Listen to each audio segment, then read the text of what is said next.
Welcome back to Nonstop Politics. I'm your host, DK Leslie. Yes, you heard correctly, DK Leslie. I've decided to ditch Dash and go with my initials, keep things short and sweet, and also align my naming and my branding with some other projects that I'm working on. So I really like my initials, DK Leslie, so that is how it's going to be. So welcome back. I hope you're all safe. I hope you're all at home. I hope you're all doing well. It's been around 50 days since our last episode was published, and in that time the UK has changed in ways that were unimaginable just months ago, with the COVID-19 pandemic sweeping the nation and taking with it tens of thousands of lives. So today, let's talk about everything that's happened, both from my personal perspective and, of course, from a political, newsworthy point of view as well. Coming up, we'll take a look at the UK-wide lockdown and some of the key events and controversies that have shaped the last 50 days or so.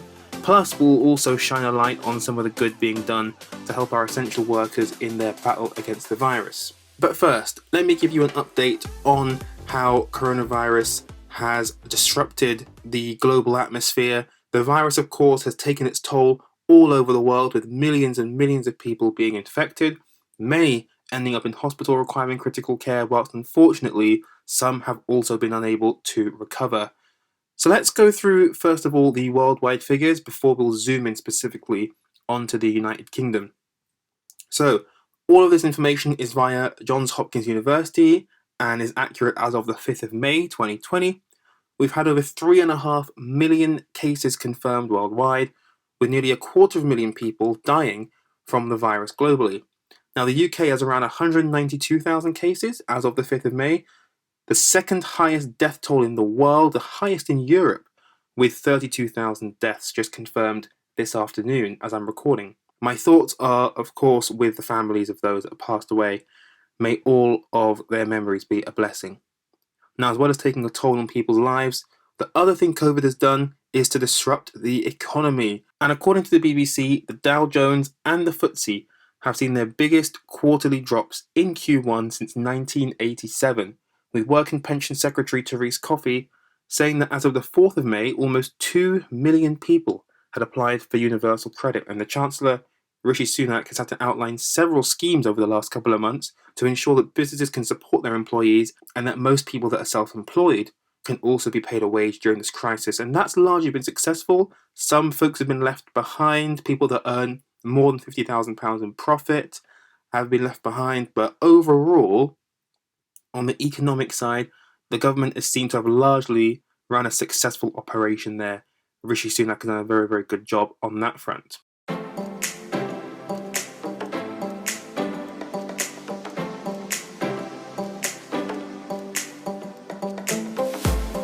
As you can see, it's been an incredibly rough time for folks here in the UK and around the world.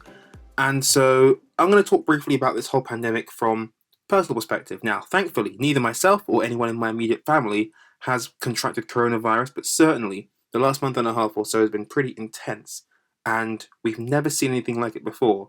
So let me talk through my experience of the last 50 days. Let's rewind the clock back to mid-March, the 12th of March. That is the day when I recorded the last episode of Nonstop Politics. That was the transatlantic talk I did with Liam, and that episode came out a week later on the 18th. Now, that episode was all good. We spoke about the pandemic at the time. Obviously, if you go back to listen to it today, a lot will have changed since then. But then the following day, the Friday, which was ironically the 13th, it was announced that my uni, Leicester University, would be moving to online-only teaching, and lectures had been scrapped for the rest of the semester. That was really one of the first big opening gambits in this pandemic. Now, luckily for me, all of my lecture teaching had finished, and so that wasn't really a problem. And so the Friday was all good, didn't do too much, and I began editing the podcast that Liam and I had recorded on the Saturday. But then, at around midday, I began to feel quite ill. I had a little bit of a fever, a very, very funny tummy, and went straight to bed, and that is where I would spend the next week, if you believe it. And I think I had sort of food poisoning / norovirus kind of symptoms. Initially, that's what I imagined, but actually, they were very, very mild. So I'm not even sure if what I had was one of those viruses. I'm not going to get into too much graphic detail about the symptoms that I had, but obviously, if you've had food poisoning / norovirus, you'll know where I'm talking about. Those symptoms were nowhere near as severe as they normally are. So I'm not even sure if it was one of those viruses. And more than anything, I felt absolutely exhausted and completely drained and lethargic. I was pretty much in bed for 22 hours of the day until around Wednesday, and I barely ate anything. And overall, I just felt really, really knackered. Didn't even pick up my laptop until the following Monday. So that was certainly a very interesting experience. I don't know if I had coronavirus. They're definitely not the typical coronavirus symptoms, but certainly tiredness and slight fever were a bit concerning. But I'm all good now, and that is the most important thing. But it was really the week of the 16th of March, that week when I wasn't feeling too good. That week was by far one of the craziest and life-altering weeks ever. That is the week where everything seemed to change. The United States instituted their travel ban from Europe, which initially excluded the United Kingdom and Ireland, but eventually got put onto those countries. There were increasing calls to shut schools, pubs, bars, and restaurants. Those calls intensified after many other countries moved to do so, and that week it did feel like the nationwide lockdown was looming. Many businesses began to shut their doors. Apple was one of the first to do so around the world, and I remember when they launched their brand new iPad Pro on the 18th, their Apple stores had already shut by that point, and then many others followed suit. In London, TfL, Transport for London, suspended services on the Circle and Waterloo City lines, whilst drastically reducing services on the rest of the network to match falling demand. When I came back home on the 21st of March, when I arrived into London King's Cross, I can tell you, I have never ever seen King's Cross St Pancras Station as deserted on a Saturday at 4 in the afternoon. Peak times on a Saturday, absolutely deserted. It was unlike anything I've ever seen before. And really, that is the moment when it hit me that this thing was absolutely, unequivocally, deadly serious. On the 19th of March, the Prime Minister made a decision to close down schools for the foreseeable future. GCSE and A-level exams have been scrapped, and grades will now be awarded based on past performance in mock exams and based on predicted grades. As for me, my university exams were also scrapped entirely, leaving me with just one essay per module to complete, so I am now done and dusted till September, which is quite extraordinary. This is certainly not how I expected to be spending my Easter vacation. I didn't think I'd be sat at home watching Killing Eve and Tiger King and Fleabag and Too Hot to Handle and Love is Blind all day. I thought I'd be doing Revision 2020, but that clearly went out the window. So it's certainly been a different Easter vacation for me. So by the time I was back home, I was feeling much better. I left home a couple of days early, and I returned to London on the Saturday, as I said. And obviously, one of these things about lockdown and how people are managing to survive and how people are coping, one of the big things now is that people can't cut their hair. No hairdressers are open, no barbers are open. So luckily, right before lockdown was instituted, day before I came back home, I got my hair cut for the final time in a good long while. I was growing a very, very nice high top skin fade kind of vibe. It was going really, really well for 2 months. But of course, with the lockdown, I wouldn't be able to maintain it. So I had to just get it cut all off. Number one, nice and simple, jobs are good. And it looks like now I'll be growing myself an afro for the rest of the foreseeable future, which is a new challenge for me, which I'll certainly be looking forward to witnessing in the next 6 months. So as I said, I returned home to London on the Saturday, and by Monday night, Boris Johnson held an address to the nation in which he announced that the British people must follow one simple instruction, and that is to stay at home.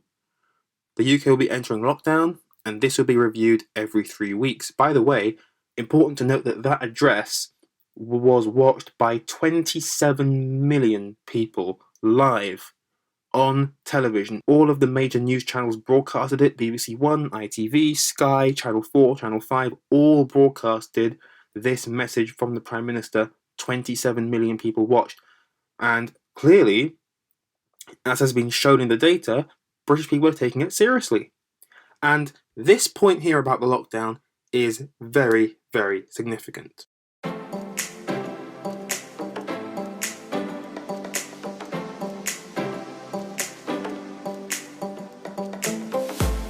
There has certainly been much debate over the last 6 or 7 weeks about whether the lockdown was instituted too early or too late, whether people are obeying it or not, and how fast restrictions should be lifted. So let me give you the DK Leslie analysis of the situation as I see it right now. Because back in mid-March, I have to admit, I was one of the folks that argued that closing schools down and putting the UK into lockdown at that point was far too soon, even as other countries were taking this action. I thought that the government's argument that putting the right measure in at the right time was correct, and that moving too soon, too far ahead of the inevitable peak, would actually be detrimental to the fight against the virus. And of course, the issue of schools is sensitive because essentially there is no British economy without unruly kids in school to leave parents to get on with bringing in the dough. That's a fact of the matter. However, as with everything, hindsight is 2020, and the UK now has the highest death toll in Europe, surpassing Italy, and the second highest in the world behind the United States. And it's now crystal clear that other countries such as Ireland, which shut schools down on the 12th of March before closing down fully over the next couple of weeks, seem to have got it right. You can't compare apples with pears, the proportions are significant, but it is very significant to note just how well Ireland has been able to keep it under control. So on the question of when I think lockdown should end, this isn't a tricky question for me. Now, I have been personally very, very annoyed at the amount of talk in the media about the so-called exit strategy for how restrictions will be lifted. It's funny because literally 2 weeks into the lockdown, very early on in April, you had journalists at the press briefing asking, when is the lockdown going to end? Literally 2 weeks in, they're asking, when is this thing going to end? Now, I understand that businesses are worried. I understand that people want to put food on the table. But 2 weeks in, and you're already asking, when will it end? Are you people bananas? What's going on? I've always found the media's obsession and certain journalists' obsession with this idea absolutely bananas. Because for me, it's not so much the what that I have an issue with, i.e., what will easing restrictions look like. It's the when that's the problem. When will lockdown end? When? It seems crazy that when hundreds of people every single day are dying from this virus and many thousands are at home isolating with symptoms, that some in the media are just absolutely obsessed with finding out how this will end. It's deadly. This is a deadly virus. It's killing people like crazy. And what I think is a good thing that's happened is that the government came out and outlined 5 tests for lifting restrictions. 5 tests that have to be met, which would allow the government to begin to ease restrictions. So things such as the NHS having enough capacity to withstand the second peak, number of daily deaths falling to a reasonable level, number of new cases falling to a reasonable level, that kind of thing. And this, I think, is very productive because it makes clear what people should be looking out for whilst not giving a date about when things will end and raising false hope, which I think would be ridiculous. And I'm glad the government has not done that. At the end of the day, though, look, whilst the Prime Minister is set to roll out a roadmap for lifting restrictions at the end of this week, the world is not going to return to normal as we knew it without either a vaccine, an antibody test, or both.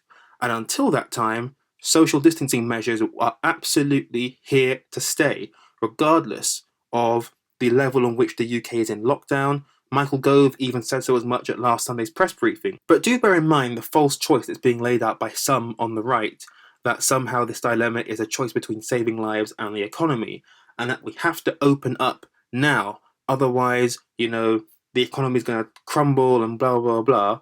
Look, that's a false choice. The government was elected to ensure that they protected people. The government's priority is to ensure that they save lives, and it's also the government's job that when people are in need, they get support. That's the government's job. The government must walk and chew gum at the same time, and so far the British government has been very successful at that. Rishi Sunak has done a very good job of ensuring that people are protected. So you have these measures, you have the government measures as a whole around social distancing. Those two things combined, hopefully, we'll be able to ease restrictions soon.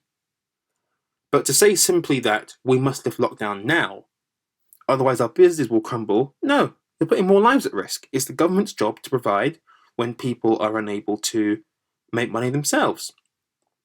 Obviously, Rishi Sunak is very, very wary that this sort of scheme is unsustainable. That's absolutely true. But we need people to be cooperating with social distancing guidelines to ensure that these restrictions can be lifted as soon as possible. Now, speaking of the government, this virus has rocked the heart of Downing Street in ways that were unfathomable just months ago. Both the Prime Minister Boris Johnson and the Health Secretary Matt Hancock announced that they had tested positive for coronavirus on the 27th of March. I have to say, when I heard this news, I was absolutely horrified. And I think that it really did bring home to people just how serious this virus is. It is indiscriminate. Doesn't care who you are, where you're from, what your background is, gender, race, ethnicity, sexuality. It doesn't give a damn about who you are. This virus is coming for you, and if you don't take the correct precautions, it will get to you. Now, Mr. Hancock had a very speedy recovery. He was back in Downing Street delivering the press briefing 7 days after his diagnosis.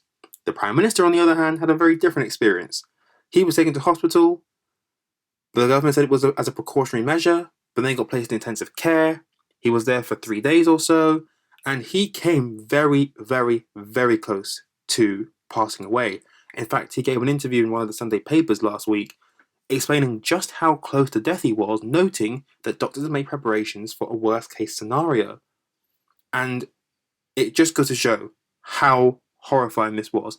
People were petrified. I was absolutely petrified at the thought that the Prime Minister would be taken out by this virus. But luckily, he's all good now. He's back on the job and leading the response as before. In terms of the government's response, there has been quite a lot of debate and controversy around how they've handled things. Two main areas that have been discussed is testing and PPE. Now today I'll focus on testing because that is an area where there's been significant political pressure and focus, and as the experts at the Scientific Advisory Group for Emergencies, aka SAGE, have noted, testing is one of the keys to unlocking the British economy. Now, of course, this podcast ain't called Nonstop Politics for nothing. It's a politics podcast, and we have to talk about the politics of testing because Matt Hancock has been under immense pressure to ramp up testing for essential workers since the beginning of the pandemic, an area in which the government has widely been viewed to have been slow to act upon. So let's wind the clock back a little bit and set the scene for you. It's mid-March. Pandemic's beginning to take a hold. South Korea has been hailed as having one of the best responses to the crisis so far, having tested 250,000 people out of 52 million, and has since been able to keep the death toll to a minimum. Germany was carrying out 160,000 tests a week and was the envy of the world in this regard. Meanwhile, according to the Financial Times, the UK only tested about 50,000 people, and all of a sudden a huge swathe of criticism engulfs the government, bearing in mind the fact that it's around this time that the virus has struck the heart of government, as I mentioned before. So these are very, very interwoven events that are taking place. So after Matt Hancock recovers from coronavirus, a couple of things happen. First of all, on March 29th, Hancock tweeted to say that the government had committed to completing 10,000 tests a day, bearing in mind the fact that the original target set by the Prime Minister was 25,000 a day, but still, 10,000 tests a day is a good start. But even with that, compared to the German and South Korean numbers, this number was still far too low, especially considering the numbers that were becoming infected and dying. So, in response to all this criticism that the Health Secretary is getting, he commits to doing 100,000 tests per day by the end of April. Now, most commentators say this target is completely unrealistic, bearing in mind the fact that, as I said, only 10,000 tests a day were being carried out at the time. It was ambitious. Journalists spent the entirety of April, amongst other things, obsessing over whether Hancock would make his target, and if he didn't, would he resign, blah, blah, blah, blah, blah. And of course, it's important for journalists to hold the government to account on any promises they make, and it helps to maintain public trust. And in the end, right on time, on the 30th of April, Matt Hancock announced that 122,000 tests had been done, seemingly hitting his target, which of course is an incredible achievement. However, it does look like that he may have played a little sleight of hand with the numbers here, because according to Full Fact, it was more like 81,000 tests that had actually been processed on 73,000 people. Note the distinction there. 81,000 individual tests carried out on 73,000 people, with around 40,000 tests having been sent out in the mail on that day. Now, yes, you could say sleight of hand being done there, Matt Hancock is doctoring the numbers, but regardless of the actual figures, this ramping up of testing represents a significant increase in capacity available, with tests now being made to any key worker with or without symptoms, people in their family, and to other essential workers, although home testing kits are still few and far between. Now, think back to mid-March when the government was only doing 10,000 tests a day, and look at how that number has increased exponentially. It is a massive, massive achievement. So, should Matt Hancock really have set that target? Again, from a political point of view here, it's not something that he should have done really, because all it did in the end was to serve as a distraction for most of the media for most of April. And also, testing capacity was not really developed at the time of when he announced it. So, you have to remember, this is a brand new virus and a brand new situation. Governments are reacting at speed to try and get this rolled out as soon as possible. Some governments were better prepared than others.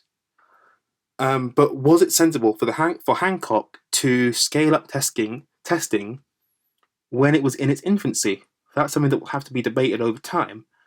But on the flip side, the fact that Mr. Hancock did set a target, as I said, could be seen as a good thing, because it galvanised the government to get its act together in this respect, especially as capacity was such a low level beforehand. And even though for a couple of days of this week, the number of tests being conducted is less than 100,000, it's still a big turnaround. And seeing numbers such as 70 to 80,000 tests being done per day is only a good thing. Matt Hancock has done a good job, I think, in this regard. The other quick thing I want to mention on operational matters is the Nightingale hospitals. I think 12 Nightingale hospitals had opened up between late March and early April. Most of them aren't being used because capacity has been significant. The NHS has not been overrun as badly. I know that the London Nightingale Hospital, in fact, is on standby now. They're not accepting any new patients, which is obviously a good thing. Some people will say, well, it was just wasted money, they shouldn't have done it, blah, blah, blah, blah. But actually, it's pretty good that capacity is big enough that the Nightingale does not now need to be used. So that is also another good thing to note as well.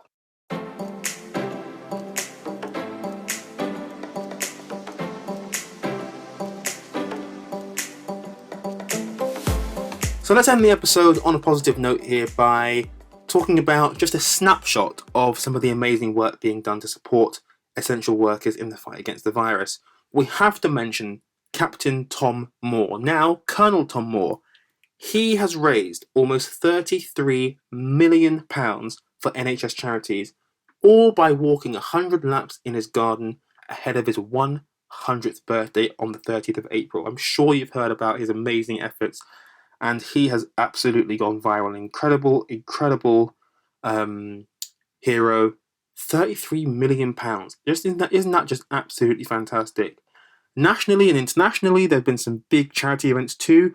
The BBC raised £27 million with their Big Night In fundraiser late last month, with a whole host of famous faces taking part. And we had Global Citizen. So Lady Gaga put together the One World Together at Home charity event, a virtual concert with stars from all around the world taking part. That raised £130 million towards the global fight against the virus. Absolutely extraordinary numbers. And of course, there are countless more examples of good work being done in communities both here and around the world, which are all helping those who are vulnerable and those who are most in need as well. So a big thanks to all of those who are doing their bit in the fight against the virus. So to all of those who are working on the front lines of this pandemic, we salute you for all you're doing to protect us while we are all staying at home. And to all of you listening, I hope you're all staying safe, practicing social distancing, and making the most of these unusual times in the best possible way that you can. You know, the last 50 days have been rough, and it's going to continue to be a long and tough fight, but if we all stay on the same page and work together, we can absolutely defeat this virus and move forward as one. Thank you for listening to Nonstop Politics. If you enjoyed, why not follow us on Instagram @Nonstop Politics, and don't forget to subscribe wherever you get your podcasts.